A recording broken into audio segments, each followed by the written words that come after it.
Israel गजा में जंगी जराइम का मर्तकब हुआ है। ह्यूमन राइट्स वॉच ने आलमी बरादरी को झंझोड़ डाला। कहा इसराइल की जानिब से फास्फोर्स बमों का इस्तेमाल गजा में जारी अलमिया को बढ़ा रहा है। अक़वाम मुत्तहिदा ने भी फ़लस्तीनियों की फ़ौरी ज़रूरियात के लिए 29 करोड़ 40 लाख डॉलर का मुतालबा कर दिया। अक़वाम मुत्तहिदा का कहना है कि 12 लाख अफराद को खुराक, अद्वियात और पनाहगाहों की हंगामी बुनियादों पर ज़रूरत है। ह्यूमन राइट्स वॉच ने कहा है कि इसराइल की जानिब से फास्फोर्स बमों का इस्तेमाल गजा में जारी अलमिया को बढ़ा रहा है। रूस ने इसराइल से फ़ौरी जंगबंदी का मुतालबा किया है।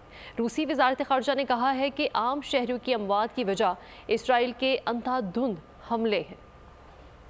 इसराइल के जंगी जराइम पर दुनिया भर में आवाजें उठने लगी। अक़वाम मुत्तहिदा ने फ़लस्तीनियों की फौरी जरूरियात के लिए 29 करोड़ 40 लाख डॉलर का मुतालबा किया है। अक़वाम मुत्तहिदा का कहना है कि 12 लाख अफराद को फौरी तौर पर खुराक, अद्वियात और पनाहगाहों की हंगामी बुनियादों पर जरूरत है। गजा के अस्पतालों में भी इंसानी अलमिया जन्म ले रहा है। अक़वाम मुत्तहिदा ने इसराइल से मुतालबा किया है कि वो 11 लाख फलस्तीनी आबादी को गजा खाली करने की वार्निंग का हुक्म भी वापस ले। उधर ह्यूमन राइट्स वॉच ने कहा है कि इसराइल की जानिब से फास्फोरस बमों का इस्तेमाल गजा में जारी अलमिया को बढ़ा रहा है। तंजीम ने अपने बयान में कहा कि मौसूल होने वाली वीडियो से फास्फोरस बम के इस्तेमाल की तस्दीक होती है। शहरी आबादी पर ममनुआ हथियारों के इस्तेमाल से गुरेज किया जाए। उधर रूस ने इसराइल से फौरी जंगबंदी का मुतालबा किया है।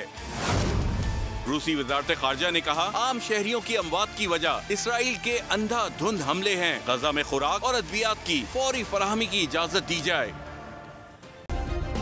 सब्सक्राइब करें और बेल दबाएं ताकि कोई खबर रह न जाए।